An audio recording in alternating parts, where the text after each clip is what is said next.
Speaking of problems, should we move on to America's sweetheart, Matt Gaetz?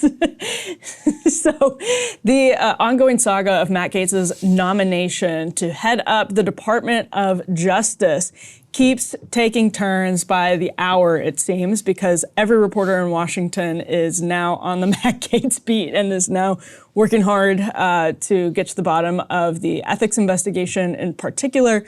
So we can actually put B1 up on the screen. This is a report from the New York Times yesterday.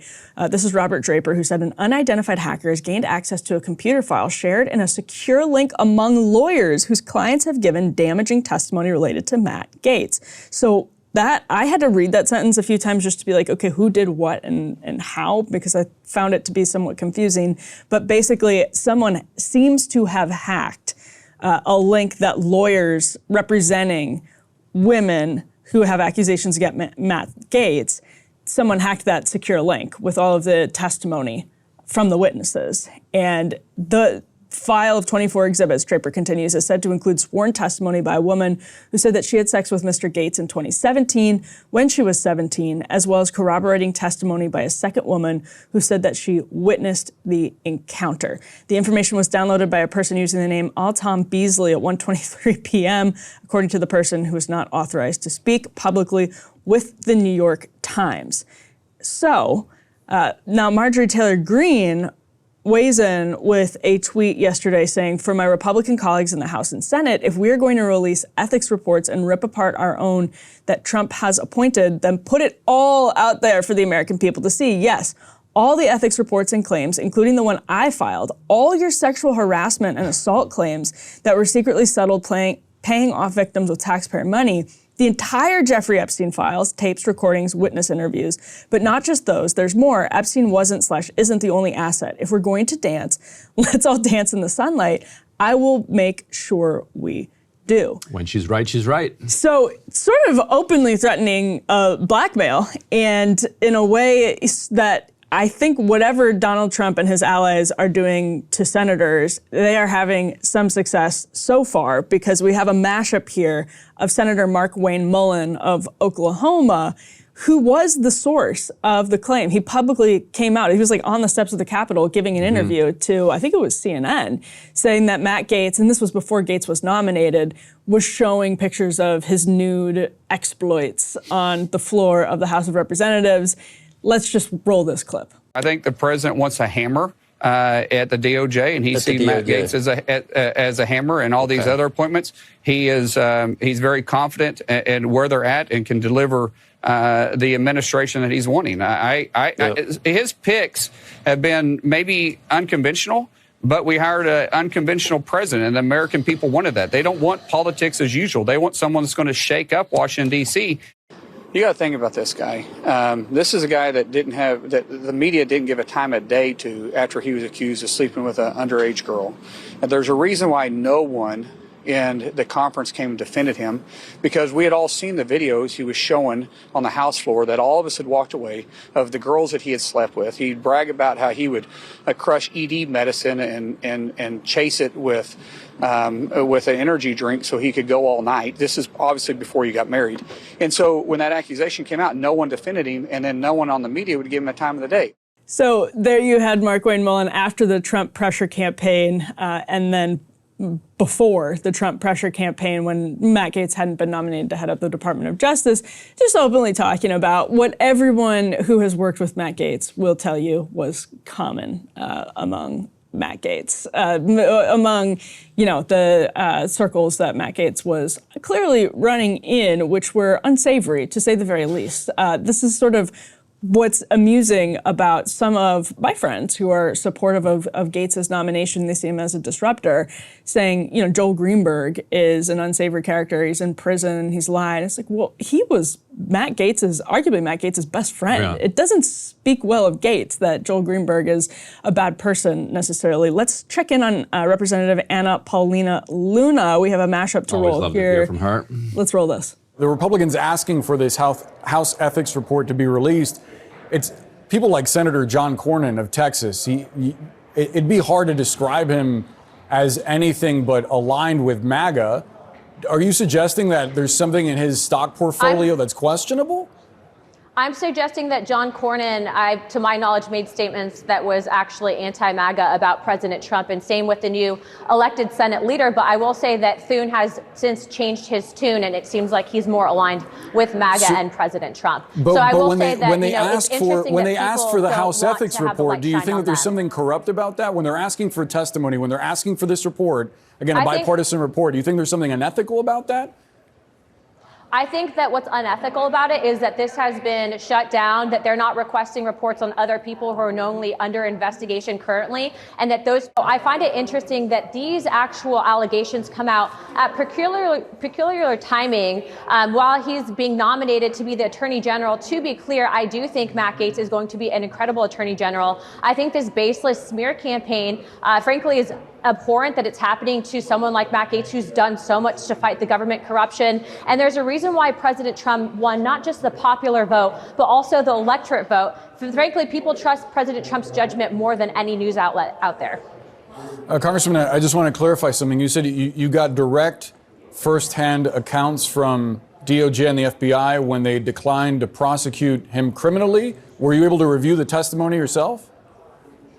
What I can tell you is they came out in a public statement and actually had dropped charges against Representative Matt Gaetz. That's what I mean by that. And frankly, what I'm finding is these baseless allegations, when people go out there and smear reputations, this happened to Justice Brett Kavanaugh. So not true, of course, that the ethics report was just brought out, was just like sort of made public when Matt Gaetz was nominated. This was the Department of Justice investigation goes back years, and the ethics report obviously was set to be released a couple of days before Gaetz was actually named the nominee. It seems pretty clear he resigned. There's no reason to resign the end of your term, other than to prevent the release of this. So it's actually kind of the reverse. Yeah. That it's not that these allegations are surfacing because he was nominated. His nomination and his subsequent resignation potentially buried them. Well, if he doesn't get confirmed, he's resigned. So he's not in Congress. It's hilarious. He's resigned from this term. He could get sworn back in. He gets sworn back in January. Because he was reelected. Yeah. Yeah. So it's the funniest resignation ever. That is pretty funny. It's like a 2-month resignation. But if he gets sworn back in, then that's why it was ethics, so pointless and so obvious why he did it. But then the ethics probe is back in play. Assuming he doesn't get confirmed, then the ethics probe of a sitting member of Congress is back in play. Do they have to start it all over again? It'd be hilarious. I don't think so, but I wonder, they've probably never had that specific dilemma before. Yeah. Ryan, though, there's a lot of other context to this, lest we fall into the sort of camp that most of the mainstream media is in, which is just reflexively treating this as though it's a cut and dry sexual misconduct situation. There is a lot more going on beneath the surface, especially with the Department of Justice. You're the one who suggested, actually, we take a look at this piece by my friend Molly Hemmingway, my old boss at The Federalist. This is B5. And let me explain why. I think the people watching this show are adults with their own kind of complex moral worldviews and are able to hold together multiple thoughts in their head. Yes. We'll find out. the headline. So let's talk about this, because this is, buckle up, this is wild. And if you're listening, the headline is House Probe into Matt Gaetz relies on witnesses DOJ found lacked credibility. Right. All right, so go read the Molly Hemmingway piece. Like, it's a good piece. Very viral. It's gone viral for good reason. It is sourced to public documents. Like, it's not the kind of thing where you have to take Molly Hemmingway's word on anything here.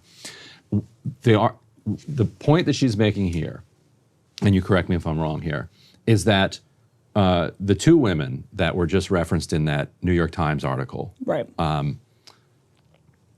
are publicly, according to a jailhouse snitch, by the way, you got it? Yeah. Always be skeptical of jailhouse snitches who are telling you something, usually so that they can, get themselves out of whatever trouble they're in that got them in the jailhouse to begin with.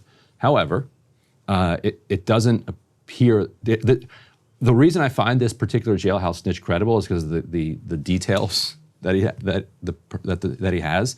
He was in a cell with Joel Greenberg, and according to him, Greenberg told him that he had two young women who were willing to lie to back up Joel Greenberg, to support his claims against Gaetz. Right.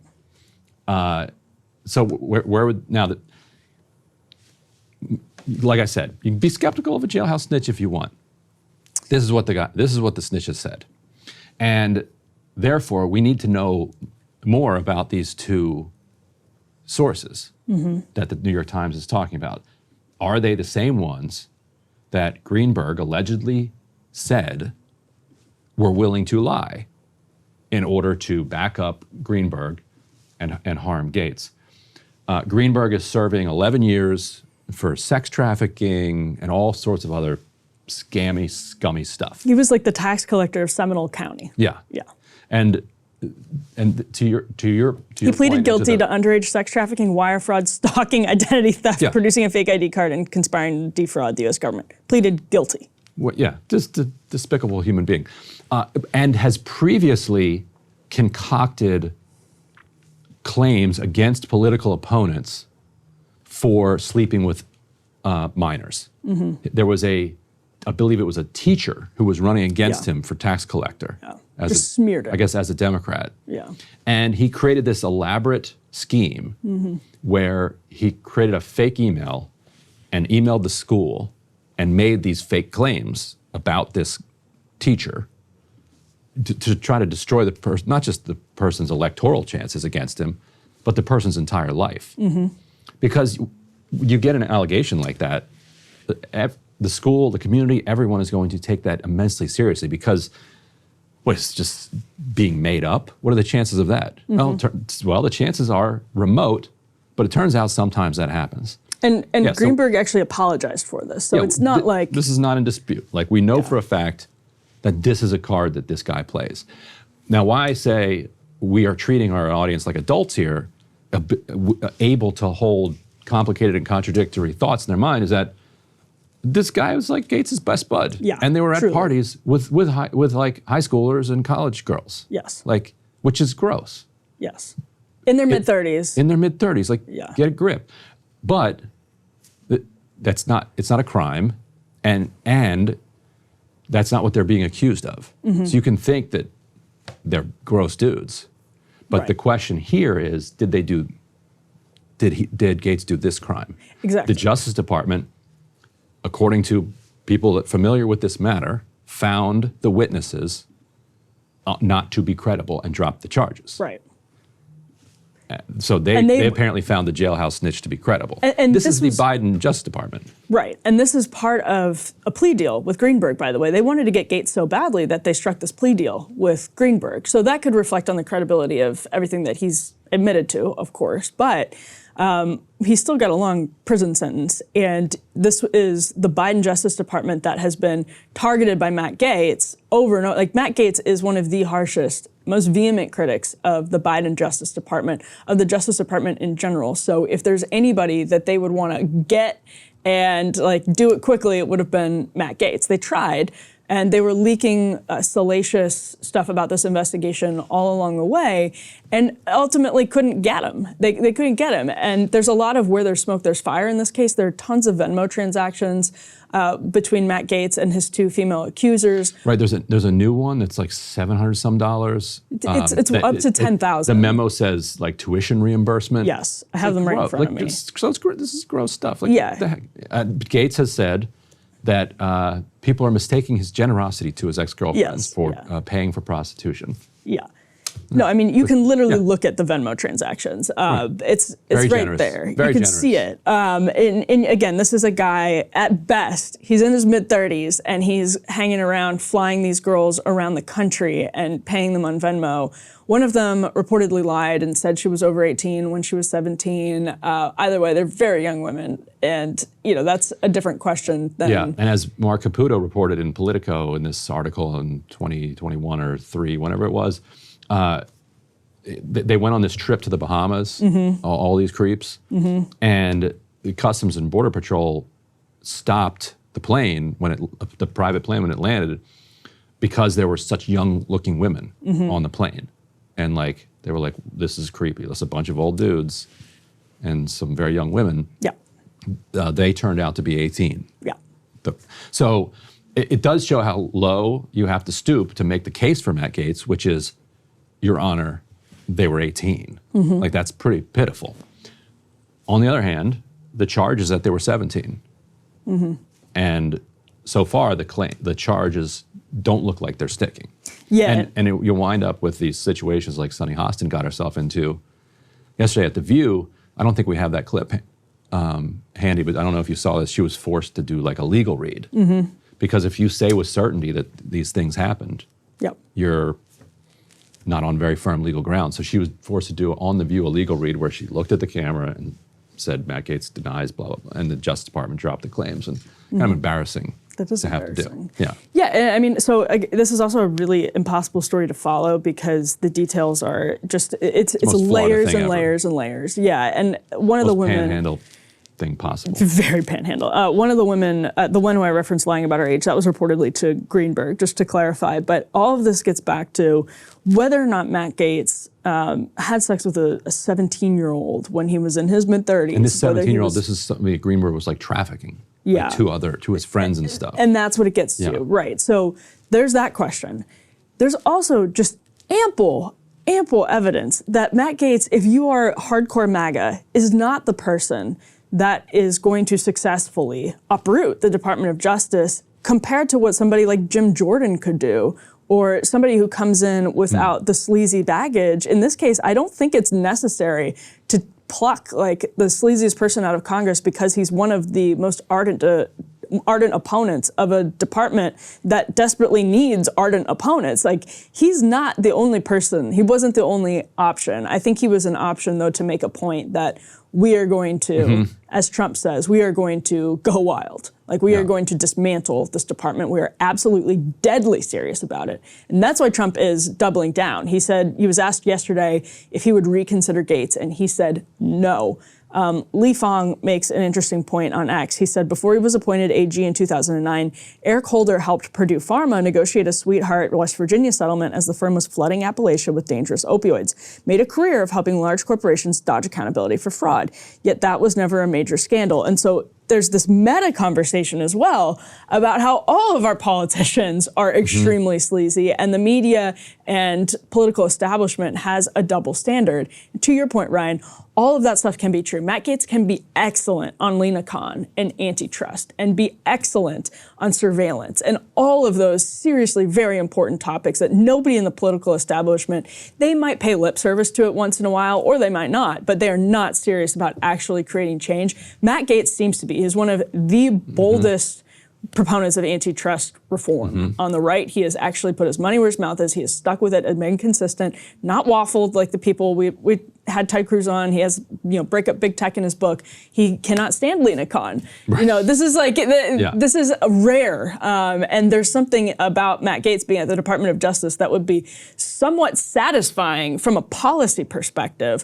But it's easy to get caught, I think, in the meta conversation and not just sort of the simple, if we're draining the swamp, what's Matt Gaetz and maybe you're right to the point that the left's best hope might be that he's just not equipped experientially to run an organization of this size in the way that he wants. Right, yeah. I mean, and when I mean the left, I mean people concerned about what he's going to do when it comes to weaponizing the Justice Department in defense of Trump's worst instincts.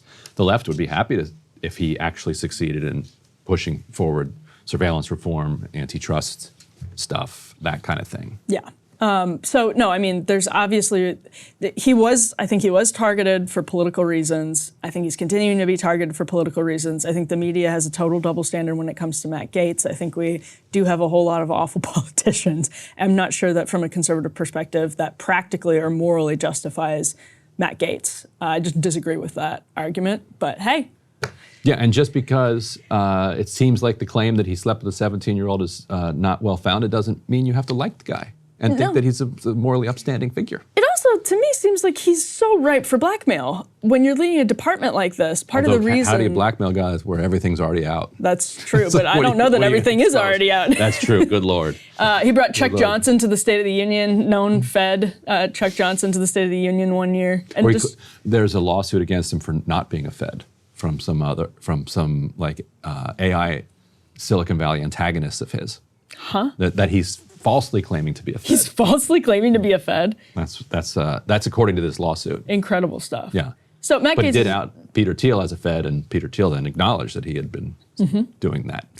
Matt Gaetz is entangled in a very interesting web of personalities. And anyway, I hope that people leave this segment more well-informed than anyone leaving the segments done by our next subject here, which would be Morning Joe. Hey, if you liked that video, don't forget to hit the like button and subscribe to Breaking Points. If you want to see the rest of Counterpoints, go to breakingpoints.com to become a premium member and get the full uncut show every morning in your inbox and on Spotify.